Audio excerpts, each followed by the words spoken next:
नमस्कार दोस्तों, आप सभी लोग कैसे हैं। उम्मीद करते हैं आप सभी लोग स्वस्थ होंगे, अच्छे होंगे। दोस्तों, आज के इस वीडियो में हम मेसनरी ब्रिक बॉन्ड के बारे में जानने वाले हैं। मेसनरी ब्रिक बॉन्ड होता क्या है तथा मेसनरी ब्रिक बॉन्ड के प्रकार कितना होता है या कितना प्रकार का होता है, इसके बारे में हम अच्छे से समझेंगे और जानेंगे। और हम उम्मीद करेंगे कि यह एक वीडियो देखने के बाद आपको ब्रिक बॉन्ड के बारे में अच्छे से जानकारी मिल जाएगी। तो चलिए अब जानते हैं ब्रिक बॉन्ड क्या होता है। Brick masonry is a type of construction that uses brick as primarily building material. The way in which brick laid in relation to each other is called the bond. The type of bond can be affect strength and appearance of a structure. In brickwork, we use many type of bond, make pattern better in strength as well as appearance. तो हमारा जो brick machinery होता है उसमें हमारा जो brick होता है वो मेन मटेरियल की तरह उसको हम यूज करते हैं। और जहाँ तक रही बॉन्ड किसे कहते हैं, तो बॉन्ड जब हम एक ईंट ब्रिक को बिछाते हैं तो एक ईंट से दूसरी ईंट के बीच में हमारा जो बॉन्ड बनता है उसी को हम ब्रिक बॉन्ड कहते हैं। और वो जो ब्रिक बॉन्ड बनता है उससे हमें जो हमारा वॉल बनेगा उसका अपीयरेंस या उसका स्ट्रेंथ पे फ़र्क पड़ता है। जिस प्रकार का हम बॉन्ड बनाएंगे उसके स्ट्रेंथ और उसके अपीयरेंस को निर्भर करेगा। बात करें टाइप्स ऑफ बॉन्ड की, तो ब्रिक के बॉन्ड कई प्रकार के होते हैं, जैसे stretcher bond, header bond, English bond, Flemish bond. Flemish bond भी दो प्रकार का होता है।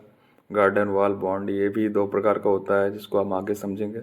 रैकिंग बॉन्ड ये भी तीन प्रकार का बॉन्ड होता है। Dutch bond, brickage bond, English cross bond, facing bond, रिट्रैड बॉन्ड, स्टैक बॉन्ड। तो इन सब के बारे में हम आगे अच्छे से समझेंगे और फिगर के माध्यम से समझेंगे जिससे हमको आसानी से समझ में आ जाएगा। तो चलिए हम समझते हैं। पहला हमारा जो बॉन्ड है stretcher bond.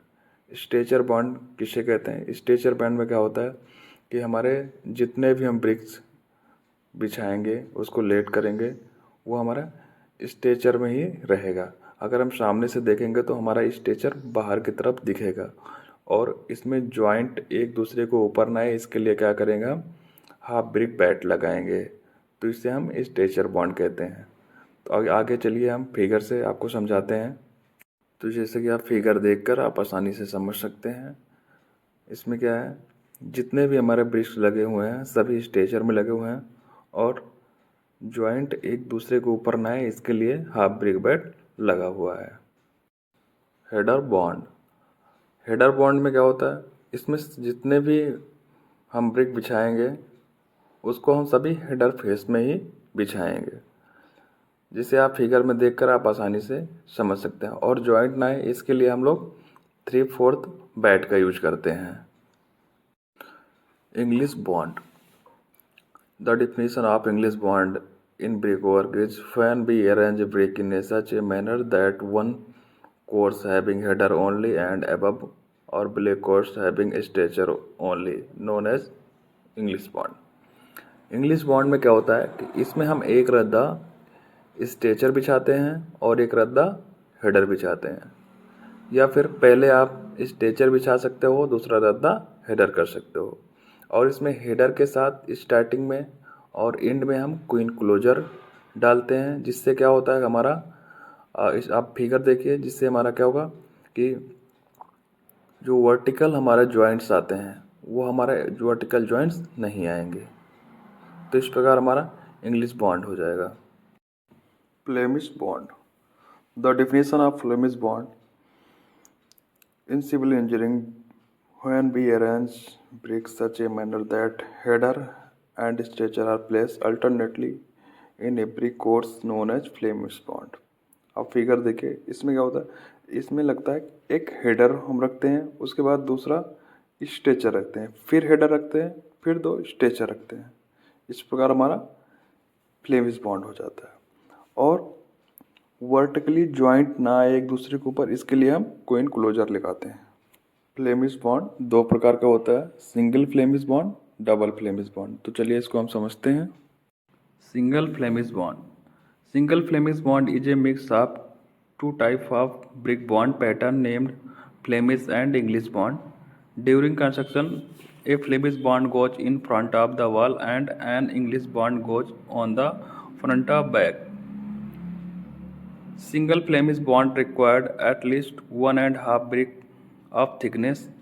For the most part, using a single Flemish bond enhances the appearance of the wall front side while maintaining the brickwork structurally integrated.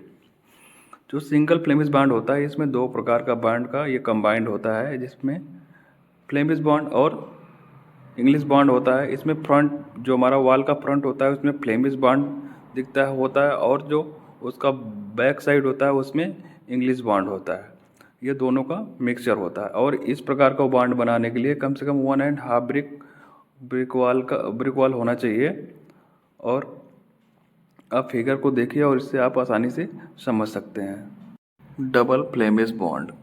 The double Flemish bond has similar appearance from both sides of the face in the front and back elevation. It consists alternating stature and header in each course. This type of brick bond is less strong than English bond.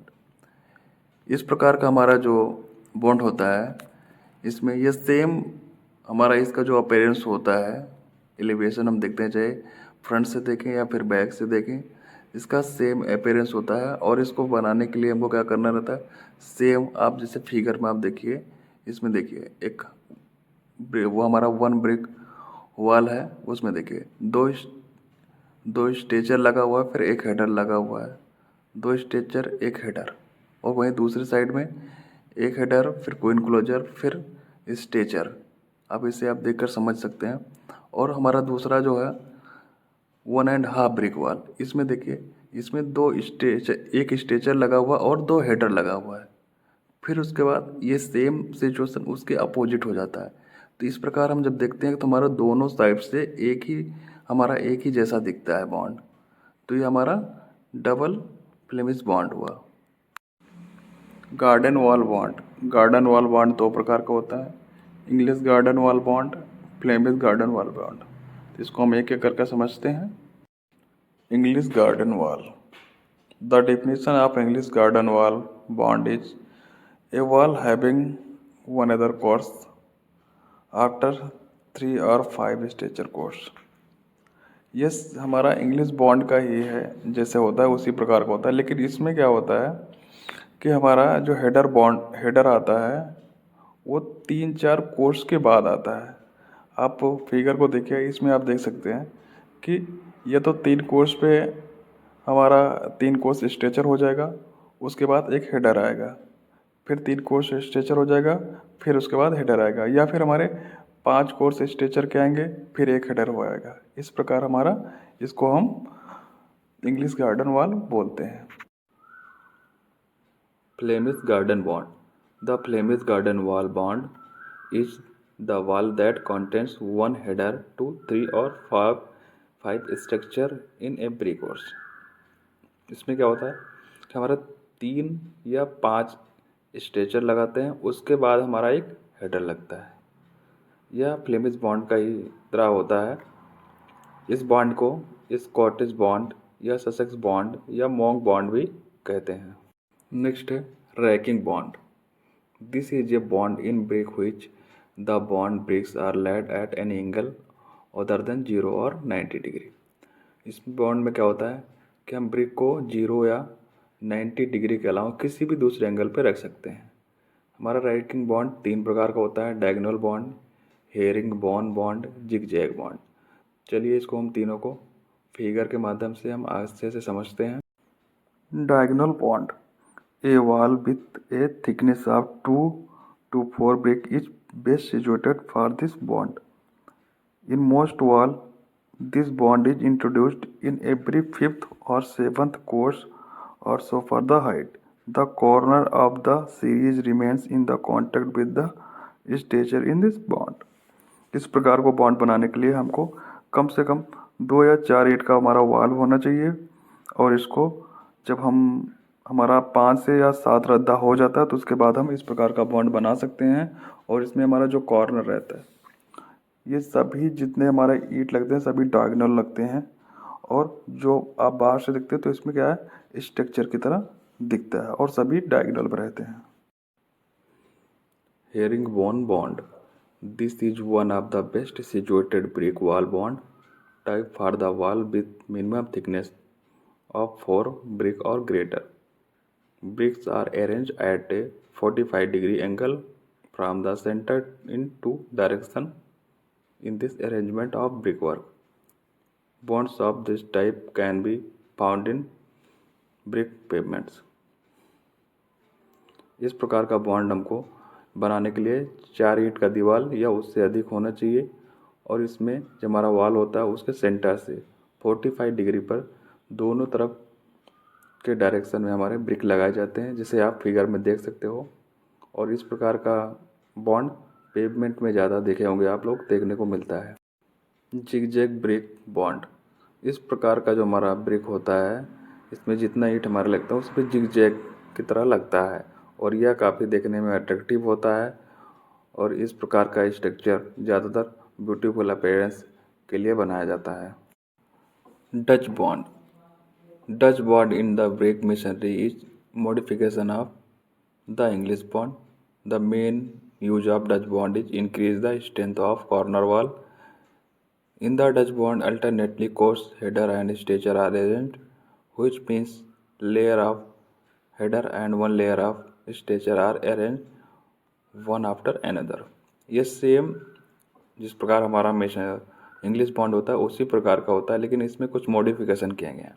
जैसे आप इसको देखिए, figure में आप देखिए एक layer हमारा पूरा हेडर है, दूसरा लेयर स्टेचर है, लेकिन स्टेचर से पहले आप 3/4 बेड देख सकते हो। तो इसी प्रकार हमारा हर एक रद्दे के बाद स्टेचर आएगा और दूसरे रद्दे में हेडर रहेगा, लेकिन स्टेचर वाले रद्दे में 3/4 बेड लगेगा।